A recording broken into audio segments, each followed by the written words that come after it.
Cette vidéo est pour les chefs d'État africains. Si tu n'es pas chef d'État, si tu n'es pas dirigeant, tu peux rester dans la salle, mais tu fais pas de bruit. Chut! Ça fait un bon bout de temps que je répète que ce mandat de Donald Trump présente deux opportunités pour nous, Africains.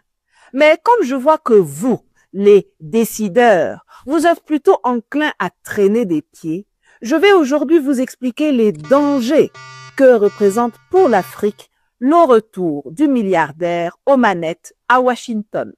Peut-être que vous serez alors un peu plus attentif à ce que je dis et à l'urgence à laquelle nous sommes confrontés.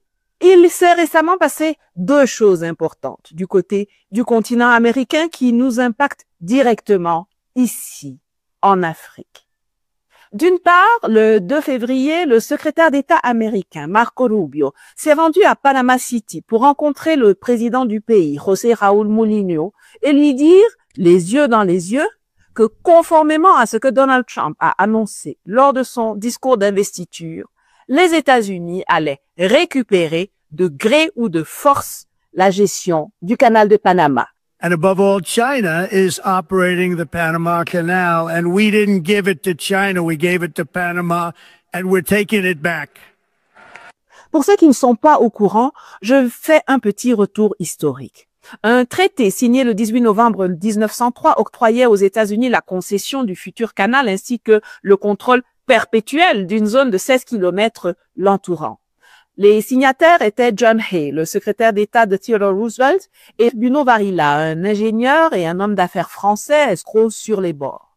Alors, comment un Français qui n'a pas la nationalité panaméenne peut-il signer un traité au nom d'un pays indépendant depuis 2 semaines?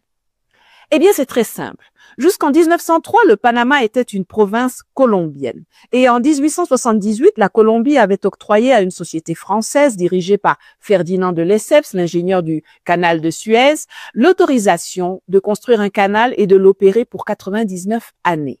Cependant, ce fut un fiasco complet, l'un des plus grands échecs de l'histoire des grands travaux d'ingénierie, lors duquel plus de 20 000 de nos frères antillais, ramassés en Guadeloupe, en Martinique et en Jamaïque et employés comme main-d'œuvre, sont morts à cause de conditions de travail exécrables, de la fièvre jaune, du paludisme, etc. Après une mauvaise gestion, l'échec du projet et l'explosion des coûts, la Compagnie universelle du canal interocéanique du Panama fit faillite en 1889.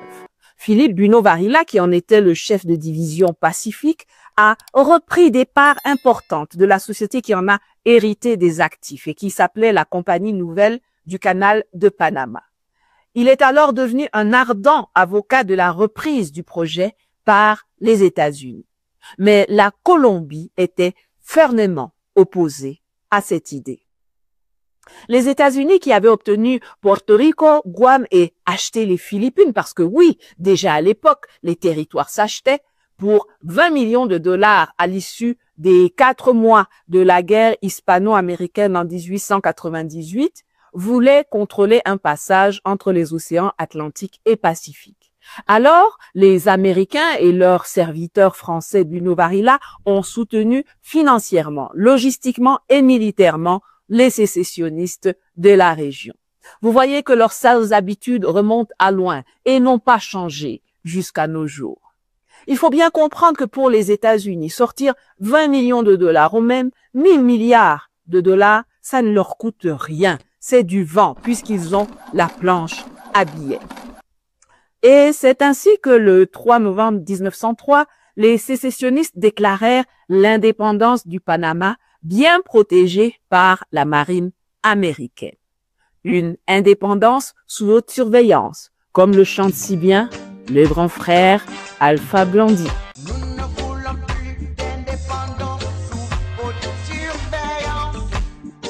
Et 15 jours plus tard, le secrétaire d'État américain et l'agent français des Américains, qui n'avaient pas été mandatés par les Panaméens, ont signé le traité Néomain du 18 novembre 1903. Selon cet accord, la société de Bruno Varilla raflera 40 millions de dollars, tandis que le Panama, lui, devra se contenter de 10 millions de dollars après la signature et un forfait de 250 000 $ par année à partir de la mise en service du canal. Pour que vous puissiez bien visualiser l'entourloupe, il faut que vous sachiez que le revenu net généré par le canal en 2024 était de 3,45 milliards de dollars. Les États-Unis construisaient le canal pendant 10 ans, de 1904 à 1914, puis l'exploitèrent pendant 85 ans jusqu'au 31 décembre 1999, quand la propriété du canal a été officiellement transférée au Panama suite à une renégociation qui a abouti aux accords Torrijos-Carter signés en 1977 et qui prévoyait la fin de la mainmise et du contrôle perpétuel des États-Unis. Le Panama est donc en théorie libre de gérer le canal comme il veut, tant qu'il garantit qu'il est ouvert à tous les navires du monde. Sauf que Donald Trump, lui, voit pas la chose de cette façon. Marco Rubio l'a clairement fait savoir au président panaméen. La position actuelle d'influence de la Chine sur le canal de Panama, qui en est le deuxième utilisateur après les États-Unis et qui gère 2 ports dans la région, représente une menace aux yeux de Washington, ainsi qu'une pseudo-violation du traité concernant la neutralité permanente du canal de Panama, ce qui est évidemment absolument faux et farfelu. Mais face à la menace directe et immédiate de se voir envahir par les États-Unis, le président du Panama a annoncé le non-renouvellement des accords bilatéraux qui unissaient son pays à la Chine dans le cadre de la Belt and Road Initiative depuis 2017 et qui avait apporté des infrastructures conséquentes au pays. Pour ceux qui ne le savent pas, la politique étrangère des États-Unis est basée sur 3 piliers. On a d'abord la doctrine Monroe de 1823 qui stipule que l'intégralité du continent américain, du Canada jusqu'au Chili, est la chasse gardée des États-Unis.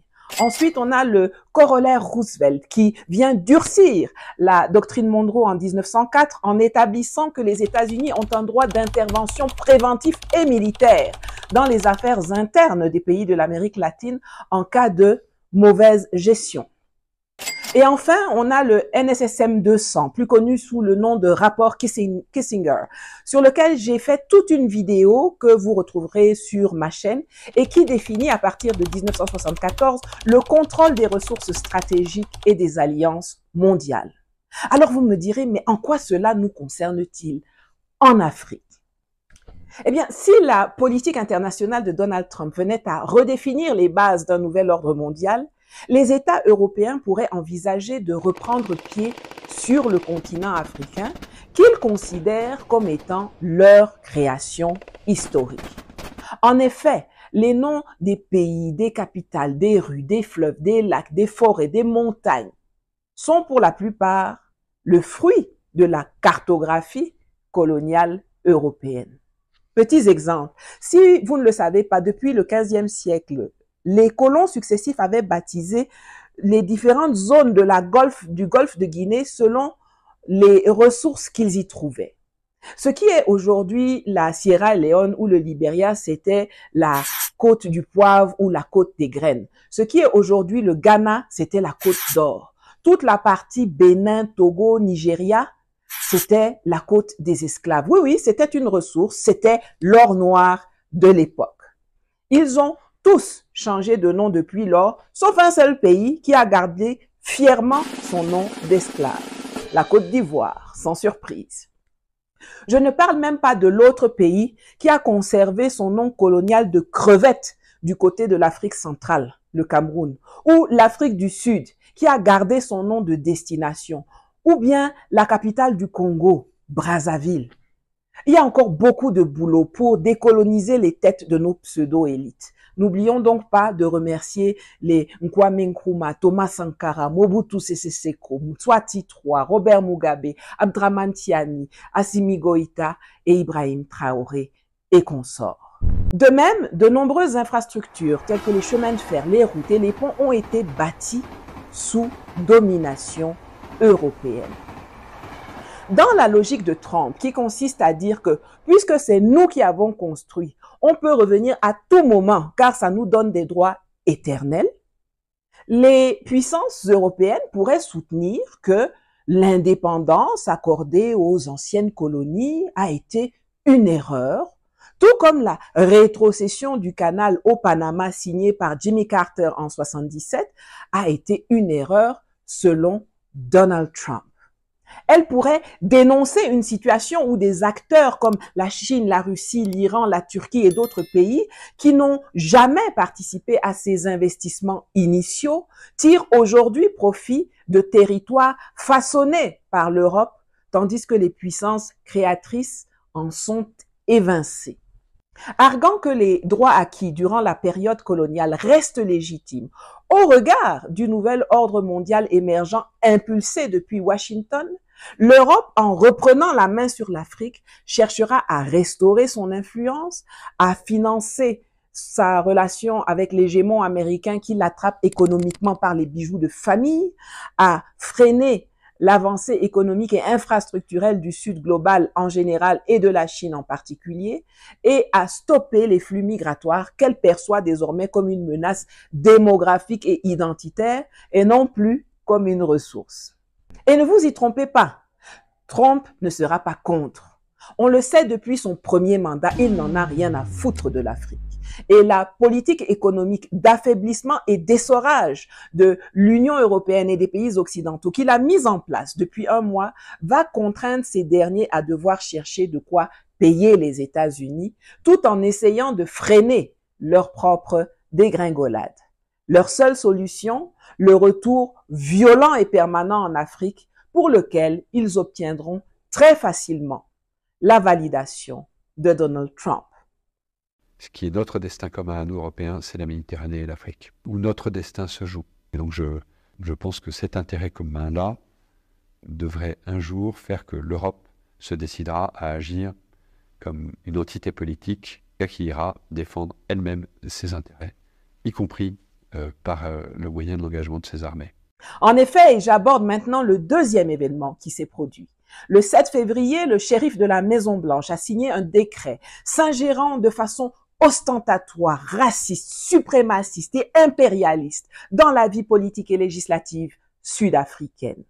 Il s'oppose vivement à la nouvelle loi d'expropriation adoptée par le Parlement sud-africain en janvier, qui permet à l'État de saisir des terres sans compensation financière dans des cas spécifiques d'intérêt public, notamment pour corriger les inégalités foncières héritées de l'apartheid.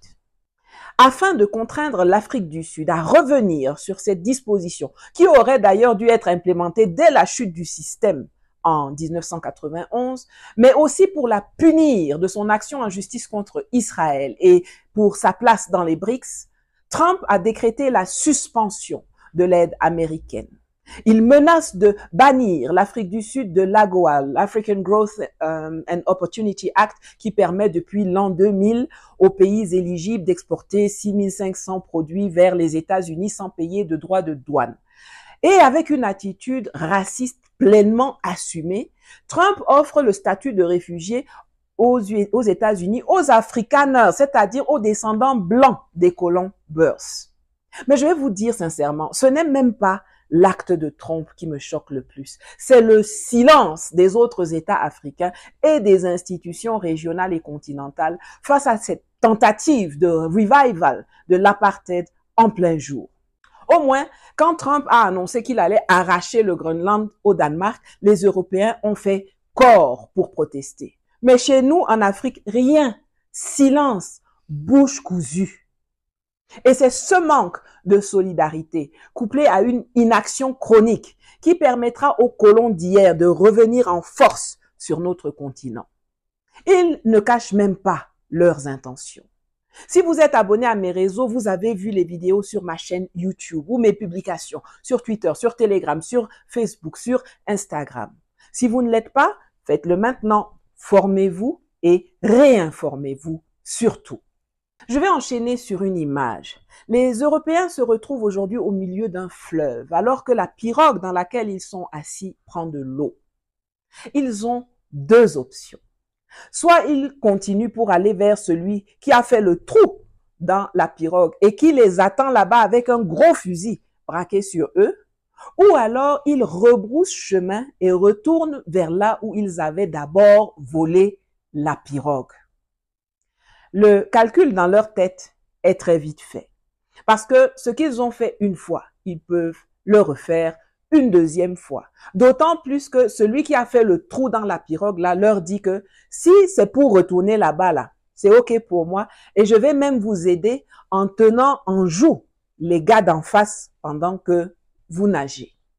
Pour l'instant, pendant que les gars sont en train de revenir vers nous avec des intentions belliqueuses, tant il s'agit pour eux de leur survie, nous, on est là, sur la plage, à danser, à chanter, à boire, à chercher garçons ou à chercher femmes, à dormir, à prier. Certains sont même déjà en train d'organiser des groupes de danse traditionnels, des banderoles, des fleurs pour accueillir les nageurs. Au lieu de nous préparer à la guerre, d'affûter nos armes, d'aller en fabriquer de nouvelles, d'en commander d'autres, de monter des barricades, d'élaborer nos stratégies de défense et d'attaque, de conclure des alliances, d'organiser nos villages et nos armées, non seulement pour frapper les nageurs, mais aussi pour tenir en garde le type au fusil de l'autre côté du fleuve. Qu'est-ce que vous voulez que je vous dise encore? Vous avez vu le cardio qu'il a fallu avoir pour juste les 30 premiers jours de la présidence de Trump?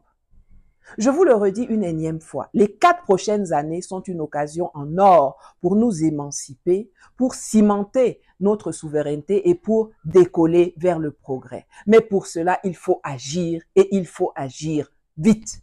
Il faut travailler ensemble. Il faut harmoniser nos intérêts économiques. L'AES nous donne un exemple, mais nous devons avoir une politique commune de l'or, une politique commune du pétrole, du gaz, de l'uranium, pour ne donner aucun moyen aux puissances étrangères de jongler et de nous dresser les uns contre les autres. On sait que les Occidentaux et même les Orientaux ont besoin du lithium, de cobalt, d'uranium, d'or, de pétrole, de terres rares. Mais nous aussi, nous avons besoin de routes, d'énergie à bon marché, de chemins de fer, de compagnies aériennes, de compagnies maritimes. Nous devons garder une partie de nos ressources pour développer nos pays et nos industries. Et ce que nous avons en surplus, nous pouvons le vendre aux gens du dehors, mais ils doivent aller les attendre sur les marchés là-bas, et non pas financer l'instabilité et une guerre entre le Congo et le Rwanda ou le terrorisme au Sahel, au Nigeria et au Cameroun pour venir les voler chez nous à moindre coût avec l'aide de laquais et de collabos locaux. Vous savez, on m'a souvent demandé ces derniers temps de faire une vidéo sur la situation dans les Grands Lacs. Je ne le fais pas parce que ce soit Kagame ou Tshisekedi, ils sont tous les deux dans la même bêtise. Au lieu de s'asseoir et de parler qu'au développement, ils sont là avec leurs supporters à s'insulter, à se tuer, à propos de trivia, comme la tribu, comme la langue parlée, la taille du nez, ces autres bêtises que vous ne pouvez de toute façon pas changer puisque vous êtes nés avec. La Chine a très vite compris qu'il était dans son intérêt d'entraîner ses voisins avec elle dans le développement et de les faire bénéficier de ses progrès et de ses immenses richesses.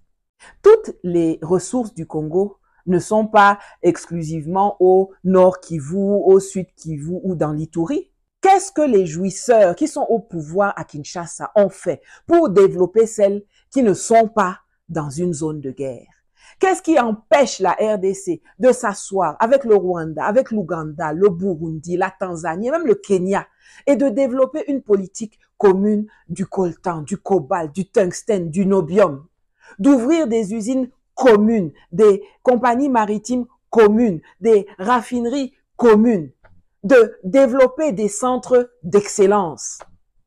Je vous le dis et je vous le répète encore une fois, si nous ne sortons pas des enclos dans lesquels les Occidentaux nous ont parqués depuis trop longtemps, si nous ne claquons pas la porte du franc CFA, de la francophonie, de la Cour pénale internationale, de l'OMS, de l'accord de Paris sur le climat, de l'aide publique au développement, si nous ne nous mettons pas ensemble pour développer une vision des intérêts et des politiques communes, non pas à travers l'Union africaine, la CEDEAO et la CEMAC qui sont des instruments complètement gangrénés au service de l'extérieur, mais à travers de nouvelles institutions, alors les 4 prochaines années là seront les plus risquées et les plus dangereuses pour nous et signeront le retour de la colonisation violente et durable de l'Afrique.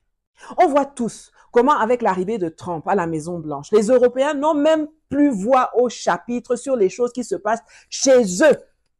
Mais vous, les dirigeants africains, vous les laissez venir décider ce qui doit se passer chez nous?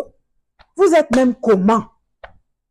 Ils sont esclaves comme nous et vous les laissez se comporter en maîtres avec nous. Qu'est-ce qui ne va pas avec vous? Dans le moment géopolitique actuel, l'inaction équivaut au retour à la case prison, soumission, exploitation, colonisation. Dans le moment géopolitique actuel, l'Afrique risque d'être le théâtre de la guerre par procuration que Trump va mener contre la Chine après avoir apaisé les relations États-Unis-Russie. Dans le moment géopolitique actuel, le droit international a disparu et seule la loi du plus fort s'applique. Et c'est ensemble que nous sommes forts. En Afrique, nous avons tout ce qu'il faut, sauf les bonnes personnes aux bonnes positions et la bonne mentalité. L'AES montre de façon embryonnaire ce qu'il faut faire. Les autres, arrangez aussi vos pays. La récréation est terminée. Mettez-vous au travail tout de suite.